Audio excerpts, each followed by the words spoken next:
and welcome once again to Living in the 21st Century. Joining me today is Vasil Shevchenko, former Minister of Transportation, Ukraine.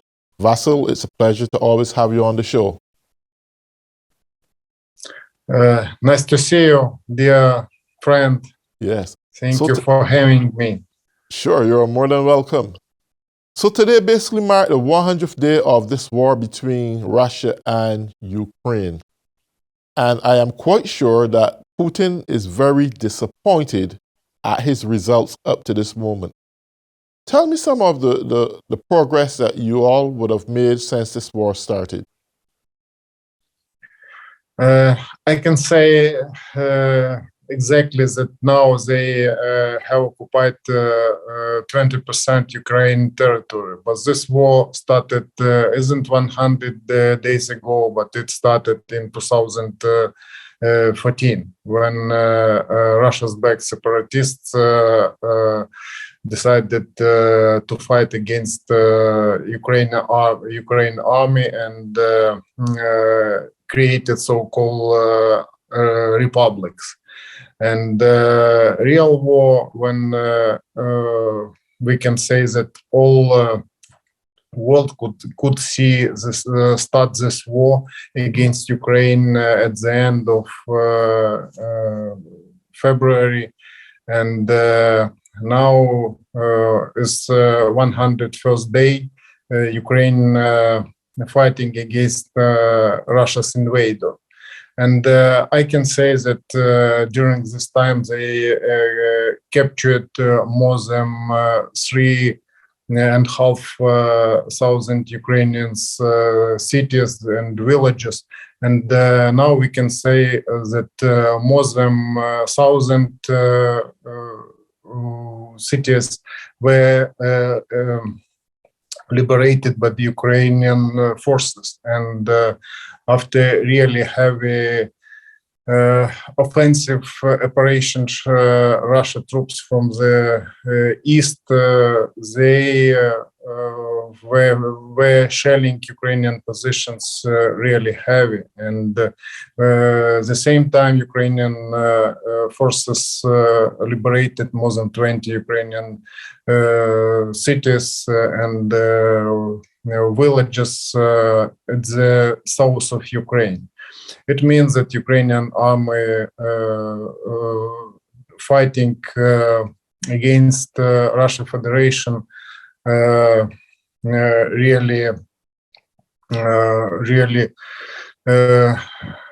serious, and we have achieved good results, but now we understand that they are using long-range system which doesn't allow Ukrainian forces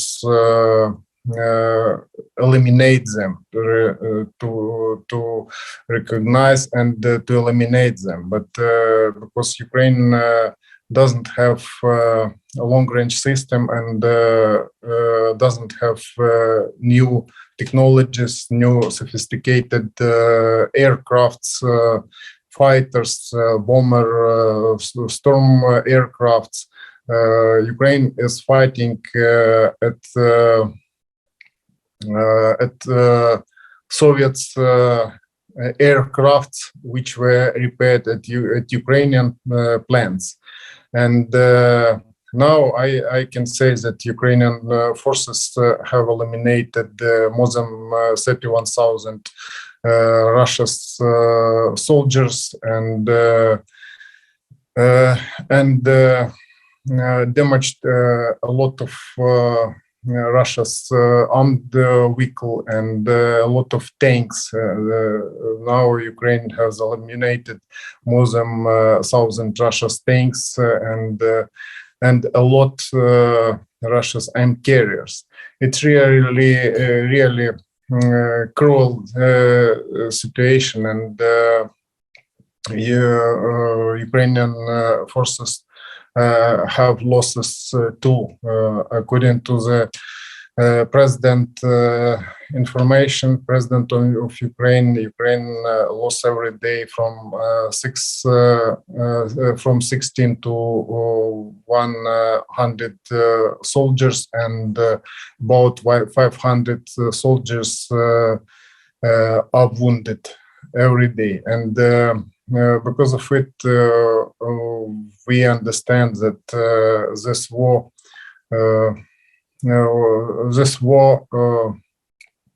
is really cruel against the Ukrainians, because we are defending our territory, we are defending our houses, and we are defending our motherlands. And at the same time, I'd say that Russia Federation blocked Ukrainian ports, and now I can say exactly that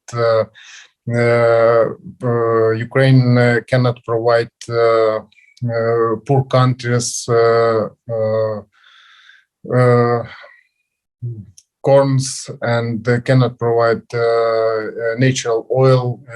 Ukraine is biggest supplier of this products at the world market. And because of it, there are a lot of negotiations with the Russia Federation, but they don't want to hear that results of their blockade is threat of Hungary, and maybe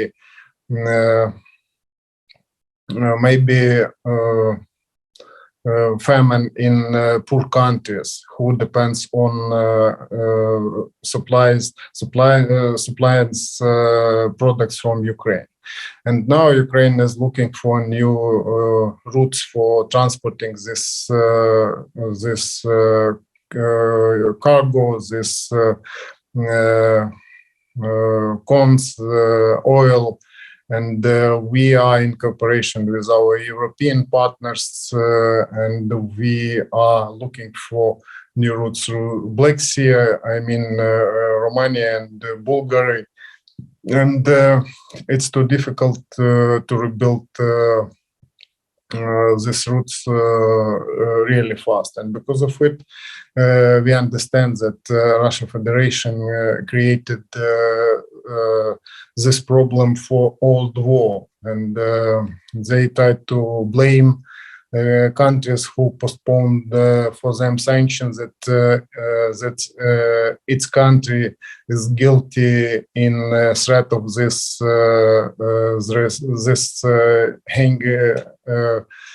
Hungary in African countries, for example, and countries in the Pacific Asian region who depends on supplying from Ukraine. And because of it, it's a threat for all the developed world, and it isn't only Ukraine. And because of it, Ukraine asks our partners and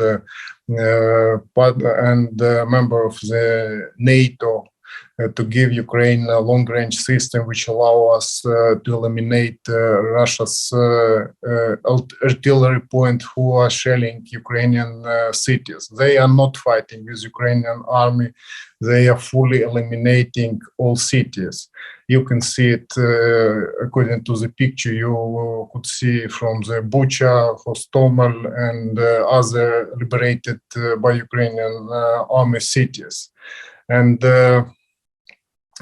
I can say that it's a really important thing for Ukraine, and I'd say that Ukraine now depends on threat from the air, because Russia Federation is still shelling Ukrainian city from long range air-land type missiles. Yes. They're using artillery against peaceful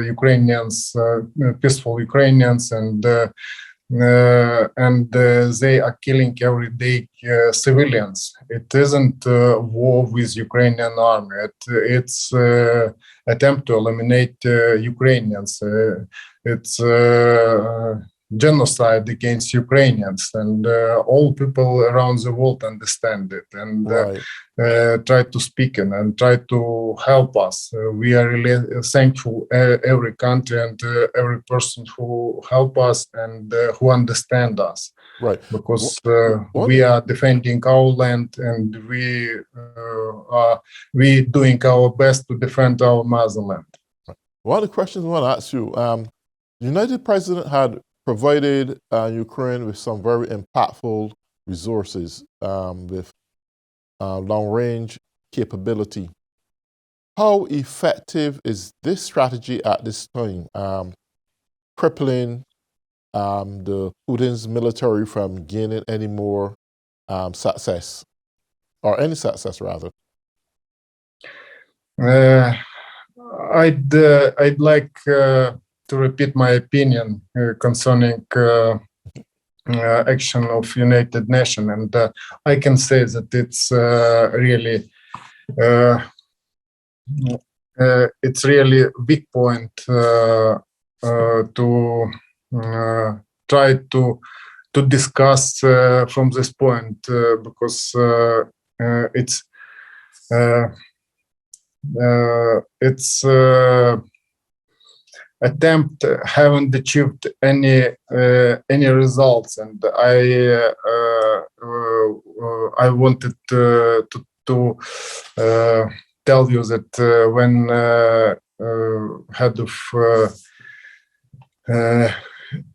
head of United Nations asks Russia to mine Black Sea, Ukrainian Black Sea ports, and he asked it can do Ukraine, and it's looks like something wrong, because Ukraine didn't mine this port and didn't make blockade this port. We are interested in holding routes which allow Ukraine to provide all poor country around the world Ukrainians corn and Ukrainians products. And I wanted to say that only for last month's prices for products has risen for more than 22%, and this threat can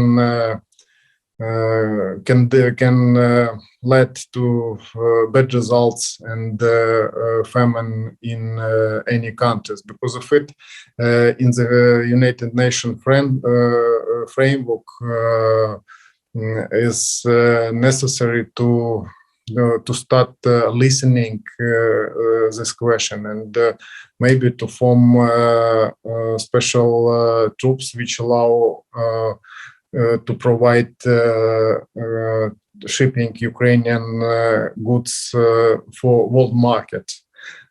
Because if we manage to transport it through Poland to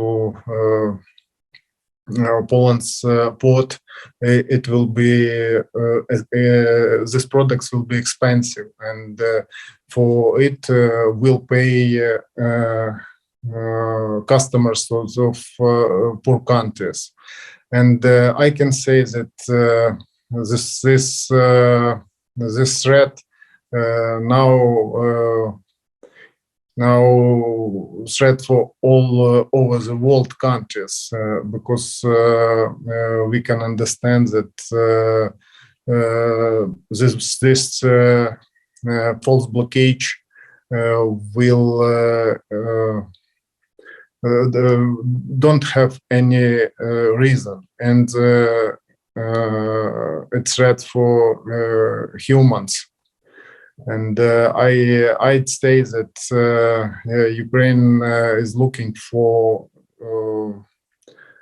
a way to solve these questions in cooperation with United Nations and with NATO countries, and with all countries who supported us and who's interested in cooperation with Ukraine to establish new relation or maybe new routes to provide poor countries these products, and to provide Ukraine budget money, which will allow us to have more ammunitions, to have more powerful weapon, and to stabilize the budget, which now is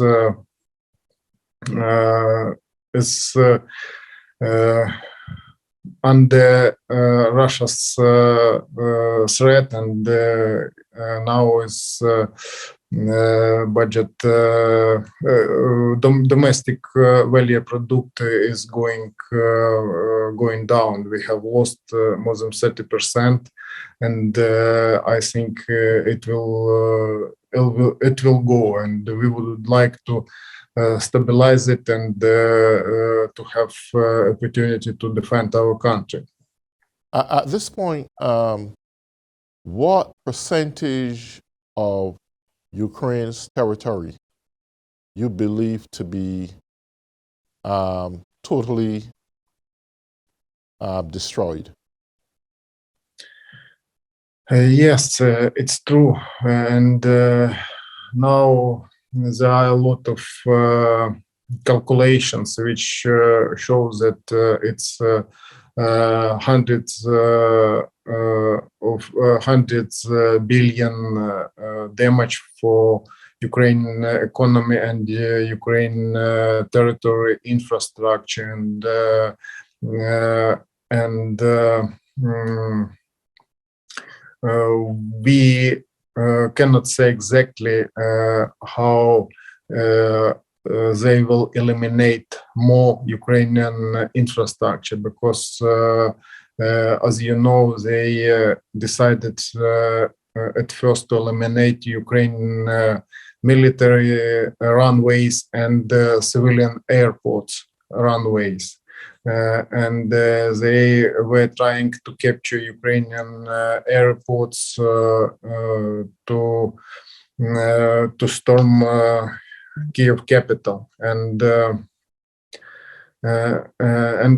now I can say that there are a lot of infrastructure points have been destroyed, and their shelling every day are still destroying Ukraine territory. And I don't know how it will reflect it Ukrainians at Ukrainian budget, because we cannot make calculations about this rate. But now I heard information that it's 100 billion right. Damage. Yes. Russia seems to be losing this war. It's no doubt. To what extent you think they would go in destroying Ukraine? Would they ever come to a halt to recognize that they're losing the war? Would Putin acknowledge this, or will he just continue to shell and to destroy Ukraine? I think that he has only one point, that they want to threaten Ukrainians, and they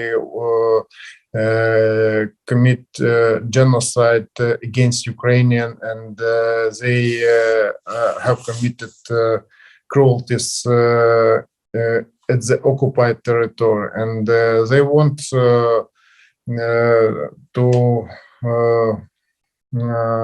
humiliate Ukrainians, and they want to kill children and women and aged peoples, and we understand that they are fighting not with Ukrainian army, they are fighting with Ukrainians. They wanted to make big big threat to allow to capture more and more Ukraine territory. But I can say that it's only strengthen Ukrainian forces, and we understand that our allies will help us with weapon we discussed to have opportunity to defend our country and push them out from our territory. And it's our goal, and all Ukrainians are fighting and working every day, to achieve this goal. And I understand that maybe we'll lose more people life, but we are still fighting, and we are together, and we are fighting for peace in European territory. This may be a tough question at this juncture. How do you think the Ukrainians who are still residing there, what you think their mental status is like right now? Are they still cohesively together, believe that they're going to come out victorious, or are they falling apart? I can say that Russia's invaders captured a lot of territory, and they were in the Kiev's streets, but they were driven out from this territory, and they are still fighting against us only at the south and east part. And I think that if we have opportunity and enough instrument to push them out, we will do it. And I'm sure that we believe in it, and we will do all we can, and hope for our friends to help us with really necessary weapon for Ukraine, including aircraft new generations, because you understand that against Ukraine, Russia use last generation's aircrafts, and the Ukraine army are defending our territory with aircrafts which has more than 50 years age. And but at the same time, air defense forces are fighting and have shooten down more than 200 Russia's aircraft. And it means that our pilots are really higher competitive and higher professional to defend our land. And if they have sophisticated aircrafts, it would allow us to push them out faster than we have plans. Okay. One of Russia's warships obviously were taken up by Ukraine's military. Was there a second one? Ukraine forces managed to shoot down Russia's cruiser and a lot of other Russia's warships who were trying to make offensive operations at Ukrainian territory, and in this case was used Ukrainian territory. Ukraine built new sophisticated missiles, Neptune, but we don't have enough this type of missiles. And now we here that we will be provided from our allies new missiles which allow us to defend our borders in seaports. And it's really important because it would allow us to defend south of Ukraine from Russia's invaders. So in conclusion, we are down to the final 2 minutes. Would you say that Ukraine's global support or allies still remain firm and there's no wavering? So with this at Ukraine's side, they shall come out victorious in the end? I know that we have support from around the world, and we understand and we feel the support every day, and we really thankful every person who help us and who tell about us good words, and it means that all together we will win this battle. We cannot lose autocracy because it's threat for developed world, and it's threat for all world. And I know that now with Ukraine, and they are trying to capture Ukraine, but we don't know what will tomorrow, and because of it, we must stop them here. We must punish them for this unprecedented action since Second World War. And this type of invasion, this type of cruelty, world haven't faced since Second World War.